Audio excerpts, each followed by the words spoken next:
Good afternoon. For the past 50 years, I've had this fascination and passion for the music of Johann Sebastian Bach. It all began in a music appreciation class in high school when a teacher played a movement from one of the Brandenburg Concerti, and it's persisted stronger than ever up to this present moment.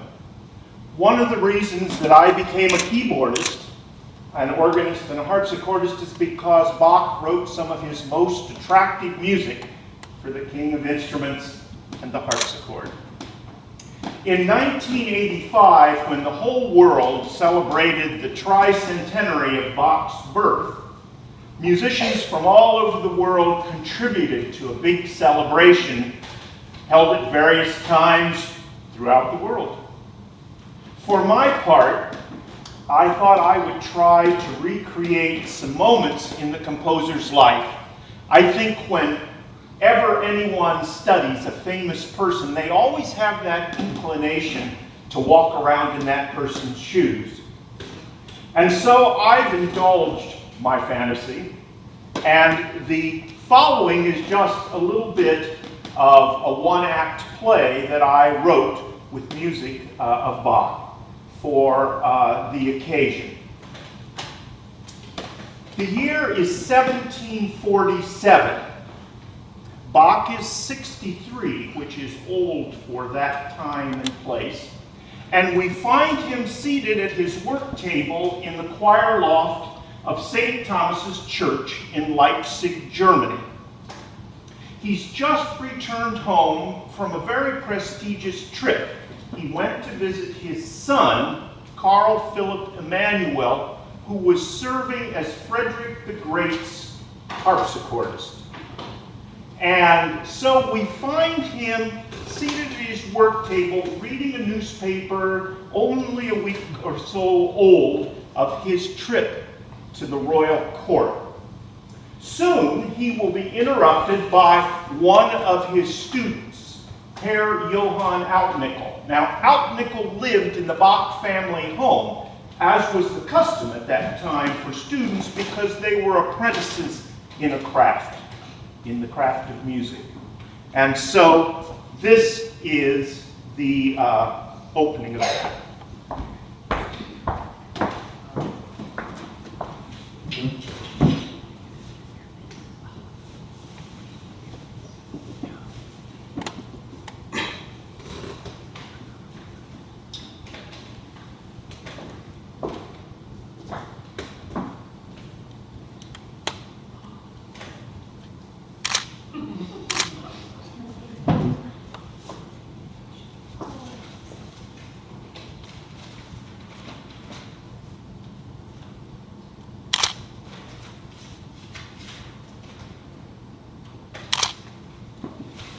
Oh, Altnickel, it's you.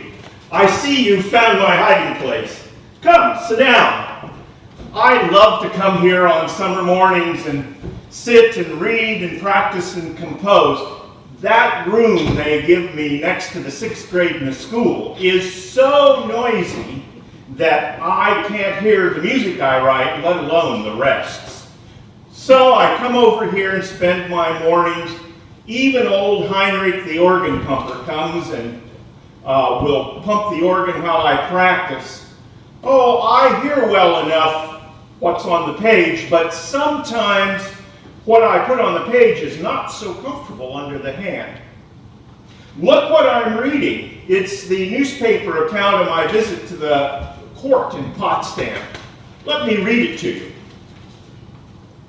We hear from Potsdam that last Sunday, May 7th, the famous Kapellmeister from Leipzig, Mr. Bach, arrived with the intention of hearing the excellent royal music at that place. In the evening, at about the time when the regular chamber music in the royal apartments usually begins, His Majesty was informed that Kapellmeister Bach had arrived at Potsdam and was waiting in His Majesty's antechamber for His Majesty's most gracious permission to listen to the music. His august self immediately gave orders that Bach be admitted, and Bach went at his entrance to the so-called forte and piano. condescending also to play in person without any preparation a theme to be executed by Kapellmeister Bach in a fugue. This was done so happily by the aforementioned Kapellmeister that not only His Majesty was pleased to show his satisfaction thereat, but also all those present were seized with astonishment. Mr. Bach has found the subject propounded to him so exceedingly beautiful that he intends to set it down on paper in a regular fugue and have it engraved on copper. On Monday, the famous man was heard on the organ in the Church of the Holy Ghost at Potsdam and earned general acclaim from the audience attending in great number. In the evening, His Majesty charged him again with the execution of a fugue in 6 parts, which he accomplished just as skillfully as on the previous occasion, to the pleasure of His Majesty and to the general admiration. Newspapers. Now let me tell you what really happened. Freedom and I arrived at Emmanuel's house absolutely dead tired from our journey. And before we could shake the dust off our clothes, let alone change, this messenger arrived from the palace and informed us that the king would like our gracious presence, which of course, translated from cart talk, means come at once or you're in big trouble. So we rushed over to the palace and I was presented to the king. You know how that goes. I say, "Oh, your Royal Highness, I'm not worthy to push a harpsichord around the room in your presence, let alone play, but with your esteemed kindly consent, I'll play non-stop for 12 hours, my only hope being that one small harmony that I perchance to strike might please your most educated and cultured ear."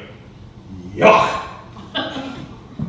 Well, we got through the introduction all right, and then of all things, the king had this theme that he composed. The people in the court are calling it the royal theme. I find his royal theme a royal pain. Oh, it starts out all right, and it ends up all right, but in the middle there are all these slithery chromatics, and there's the problem. He'd also taken delivery of 6 new pianofortes. Now, what does a king who plays the flute need 6 pianos for? Little did he know I'd just come from Zilberman's workshop where he was building them and told him that I thought the actions were clunky. Well, anyway, I went to the first one and I improvised a 3-part fugue. And then I went to the next one and I improvised a 4-part fugue. And I went to the next, I improvised a 5-part fugue. But oh, when I got to the next, I was just having such problems with the 6-part fugue. Well, all those chromatics and I was so tired. Oh, the court folks and the king thought it was all right, but my sons, Freedom and Emmanuel, they knew I was bluffing. So what I've been doing here since I've been back is writing out that 6-part fugue in a good form. And I'm going to start with the 3-voice fugue that I improvised because it's pretty good. And then I'm going to put a big trio sonata with a big flute part in the middle of this thing. I'm calling it the musical offering.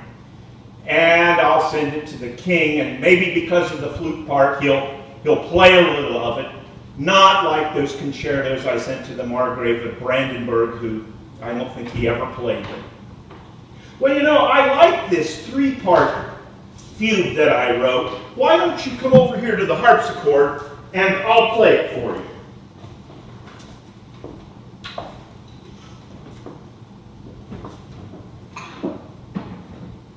Come on out, Nickel. Just bring your chair right over here by mine. Sit here and watch the music while I